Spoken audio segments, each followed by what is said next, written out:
예, 이번 차시에서는 회계의 기본 개념에 대해서 소개를 드리겠습니다. 일단 강의 대상 기준서를 보시면 현재 우리나라에는 기준서가 세 가지가 있죠. 상장법인 및 금융기관이 쓰고 있는 2011년부터 K-IFRS입니다. 요거는 상장법인과 금융기관이 의무 적용을 하게 돼 있고요.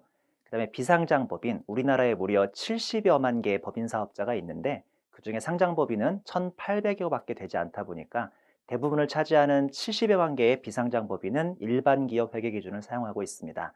물론 이들 기업도 KIFRS를 선택적으로 적용을 할 수 있습니다. 그리고 2014년에 신설된 중소기업 회계 기준이 있는데요. 소위 자산 총액이 외관법의 금액에 미달하는 그런 작은 기업들이 쓸 수 있는 회계 기준인데 실무에서는 그렇게 많이 통용되고 있지 않은 실정입니다.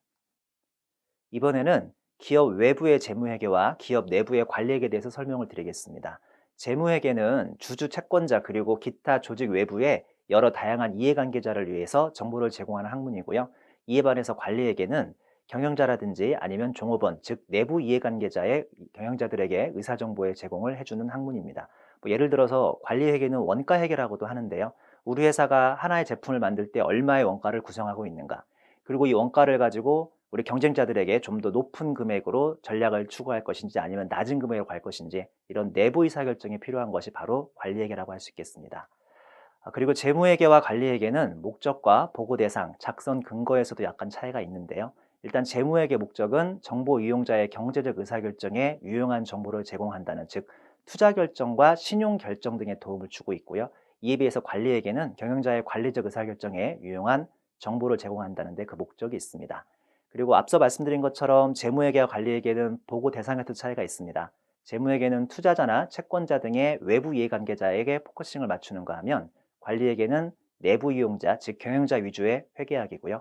작성 근거도 커다란 차이가 있습니다. 재무회계는 기업회계 기준이라는 우리나라에서 세팅해 놓은 일종의 기준이 있음에 불구하고 관리회계는 경제이론, 경영학 등의 특별한 작성 근거가 있다기보다는 회사 내부의 여러 가지 기준으로 작성되는 게 실무의 관행이라고 할 수 있겠습니다. 보고 양식에서도 재무에게는 재무제표로, 그리고 관리에게는 일정한 양식이 없다는 특징이 있고요. 보고 시점은 재무에게는 보통 1년 단위인데 상장사들은 분기나 반기별로 보고를 하고 있고, 관리에게는 일별, 월별, 분기별, 쉽게 얘기해서 경영자들이 원하는 시점에 따라서 수시 보고로 만들고 있습니다. 그리고 법적 강제력에서도 재무에게는 법적 강제력이 있는데 관리에게는 말씀드린 것처럼 회사 내부 보고 목적이기 때문에 특별한 강제력이 없다는 특징이 있겠습니다. 여기서 문제 하나 풀자면요. 재무회계와 관리회계에 대한 다음 설명 중 옳지 않은 것이라고 되어 있는데 1번 재무회계는 기업 외부의 정보 이용자를 위한 회계인 반면 관리회계는 기업 내부의 정보 이용자를 위한 회계이다. 금방 앞서 설명드렸죠. 2번 재무회계는 재무제표라는 양식으로 보고하지만 관리회계는 일정한 특별한 양식이 없어서 기업 자체적으로 여러 양식으로 해결을 하고 있습니다. 3번 보시면요. 재무회계는 일반적으로 인정된 회계원칙에 따라 작성되지만 관리회계는 경제, 경영, 통계 등 다양한 정보를 활용하여 작성된다. 4번 모든 중요한 불리한 차이는 검토해야 하나 중요한 유리한 차이는 검토할 필요가 없다. 이건 뭐 소위 아전 인수식 해석이네요. 4번 보시면 불리한 차이든 유리한 차이든 그 유불리 여부를 떠나서 일정 부분 검토는 해야 하기 때문에 4번이 오답, 즉 4번이 답이 되겠습니다. 이번에는 회계의의 중에서 종업원, 주주, 채권자, 경영자 등 다양한 이해관계자들에게 기업 실체 경제활동과 관련 정보를 제공하는 것이라는 회계의 그 정의에 대해서 학습을 하시는데요. 예를 들어서 경영자는 회사에 필요한 자금은 얼마일까? 그리고 종업원은 올해 내 임금은 얼마나 오를까? 채권자는 소위 이제 은행이라고 생각하시면 됩니다. 그러니까 은행이 회사에 돈을 빌려준 거, 꿔준 거잖아요. 과연 돈을 빌려줘도 되는 회사일까? 그리고 마지막으로 주주는 이미 가지고 있는 나의 주식을 처분해야 하는 것일까? 이런 다양한 소위 의사결정 관련된 이해관계자들에게 정보를 제공하는 것이 회계의라고 할 수 있겠습니다. 또 구체적으로 재무보고의 목적을 설명드리자면 첫 번째, 투자 및 신용 의사결정에 유용한 정보를 제공합니다. 우리가 일반적으로 자본주의 시장이 탄탄하게 구성이 된다면 한 기업이 경영활동을 할 것이고 거기에 대한 소위 모든 성적표가 다트 사이트라는 전자공시 시스템에 공시가 되겠죠. 이것을 보고 선량한 지식을 가진 투자자라면 이 회사에 내가 의사결정을 투자를 할 것인가 안 할 것인가, 이 회사의 신용도가 얼마나 높을 것인가를 결정할 수 있다는 재무보고의 본연의 목적이 있는데요. 이거는 어느 정도 그 강의실에서만 이루어지는 말일 수도 있고요. 실제로 이 정도의 재무제표를 보고 분석하고 여러 가지를 볼 수 있는 능력이 모든 사람에게 있는 건 아니기 때문에 우리가 열심히 학습해서 이런 실력을 기르면 더 좋겠네요. 그리고 2번 보시면 미래 현금 예측에 유용한 정보를 제공한다고 하는데요. 제가 나중에 다음에 설명을 드리겠지만 현금 흐름표라는 재무제표 중에 또 하나의 중요한 재무제표가 있는데요. 그 현금 흐름표를 보면 투자 및 의사결정에 유용한 정보란 투자 또는 자금 대여 등에서 기재되는 실제 발생주의 회계가 아닌 현금이 유출입이 있는, 현금이 왔다 갔다 하는 그 현금 유입을 예측하는 유용한 정보를 준다는 것에서 재무보고의 목적을 찾을 수가 있겠습니다. 그리고 또 세 번째 보시면요. 재무상태 경영석과 현금 흐름 및 자본 변동에 관한 정보를 제공하죠. 우리 여러분들께서 만약에 지금 재무 얘기를 처음 배우신다면 이 재무상태 경영성과 현금 흐름 및 자본 변동이라는 표현이 다소 어색하거나 생소할 수 있을 텐데요. 앞으로 두고두고 계속 학습하시면서 곱씹어야 할 중요한 단어입니다. 재무상태 경영성과 현금 흐름 및 자본 변동, 여기에 대한 정보를 제공하는 것이 재무보고의 또 다른 목적이고요. 그다음에 4번을 보시면 경영자의 수탁 책임 평가에 유용한 정보를 제공하죠. 솔직히 우리나라의 지금까지의 그 소유와 경영의 그 상태를 보면 이게 유착돼 있다는 소위 정경 유착 또는 소유와 경영의 일치 형태, 이런 일이 많이 있었습니다만 회계학이 좀 더 선진적이고 경영학이 선진적이 될수록 주주는 말 그대로 그 자본을 가지고 있어서 회사에 자기의 돈을 준 투자한 사람이 돼야 하고요. 그걸 다 그 돈을 위탁받은, 즉 수탁받은 경영자가 수탁 책임을 위해서라도 그 회사를 잘 운영해야 할 것이고, 그러면 회사를 운영한 것이 결론적으로 재무제표라는 보고서에 나올 테니까 소위 재무제표는 이 주주 입장에서 경영자에게 준 책임을 경영자가 제대로 수행하고 있는지에 대한 성적표의 잣대가 될 것입니다. 그런 의미에서 4번에 있는 경영자의 수탁 책임 평가에 유용한 정보를 제공한다는 것도 재무보고의 훌륭한 목적이 될 수 있겠습니다. 이번에는 국제회계 기준의 필요성에 대해서 설명을 드리겠습니다. 앞서 설명드린 것처럼 우리나라는 상장사 위주로 2011년부터 IFRS, 즉 국제회계 기준을 의무 적용을 하고 있는데요. 일단 정보 이용자 입장에서 보면 재무제표 작성 기준이 왜 다른가? 우리나라 기준으로 바꿔서 줘봐. 이게 무슨 말씀이냐면요. 기존에는 유럽세 IFRS가 아닌 미국세인 갭 시리즈, 즉 US 갭, 그걸 우리나라 말로 단순히 번역한 K갭 등의 미국 위주의 회계 기준이 있었다면 2011년부터는 우리나라가 유럽 기업에 진출할 때 유럽 기업들이 우리 언어로 된, 즉 IFRS로 된 재무제표를 가져오라고 하다 보니까 결론적으로 미국세의 갭 시리즈보다는 유럽세의 IFRS가 좀 더 많은 나라들이 채택하는 회계 기준이 됐고요. 그래서 우리나라도 어쩔 수 없이 국제회계 기준을 따라갔다는 그런 국제적인 회계학의 그런 정세가 있습니다. 그리고 또 재무제표 작성 기준이 서로 다르다 보니까 서로 국가적으로 거래할 때 과연 돈을 제대로 줄 수 있는가, 내가 빌려줄 수 있는가라는 정보 제공과 관점에서도 전 세계적으로 하나의 단일에 좀 더 많은 나라들이 쓰는 회계 기준의 대두가 필요성이 대두됐었고요. 그런 의미에서 국제회계 기준을 우리나라도 2011년부터 채택을 하게 되었습니다. 이번에는 KIFRS, 즉 국제회계 기준과 일반 기업 회계 기준의 비교를 보실 수 있는데요. 일단 가장 중요한 것 중에 하나가 KIFRS, 즉 국제회계 기준은 원칙 중심의 회계를 하고 있다는 거죠. 이에 비해서 일반 기업 회계 기준은 규칙 중심의 회계를 하고 있습니다. 이 부분은 처음에 학습할 때 우리 여러분들이 많은 분들이 좀 혼란을 느끼곤 하는데요. 제가 좀 쉽게 설명드리자면 KIFRS는 여러 개의 원칙을 나열하고 있습니다. 근데 일반 기업 회계 기준은요, 규칙 중심이라는 표현도 좋지만 규제 중심이라고 이해하시면 훨씬 이게 쉽게 이해되지 않을까 싶습니다. 즉 과거의 일반 기업 회계 기준은 하나의 규제만을 하고 있습니다. 쉽게 설명드리자면 모든 기업은 감가상각을 정액법 하나로만 해야 한다. 규칙 또는 규제가 하나가 있는 거죠.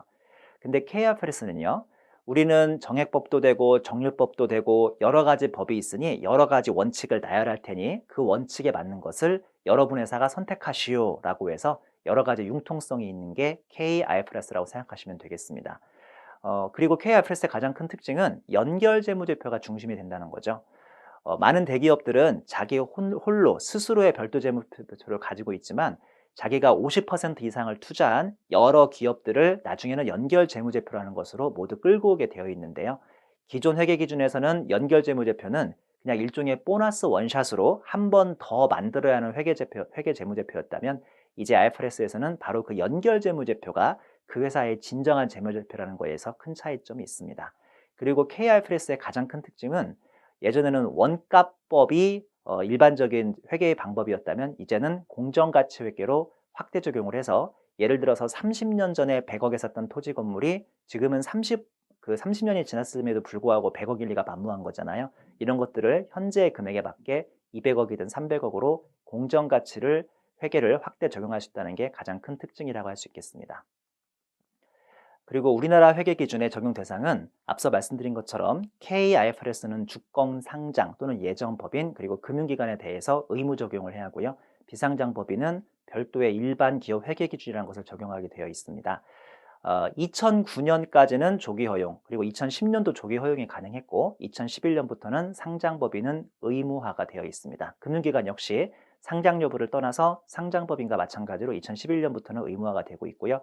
비상장법인은 말씀드린 것처럼 우리나라에는 70여만 개의 법인 사업자가 있는데 그 중에서 원한다면 선택 적용을 할 수 있지만 많은 기업들이 비상장임에도 불구하고 굳이 한 단계 더 유예 있고 어려운 IFRS를 쓰는 실정은 아닌 것 같습니다. 그리고 회계정보의 질적 특성을 보시면 회계정보가 정보 이용자의 의사결정에 유용하기 위해서 갖추어야 할 속성으로 주요 특성이 다음과 같이 있습니다. 이게 무슨 말씀이냐면 일단 회계정보는 유용해야 합니다.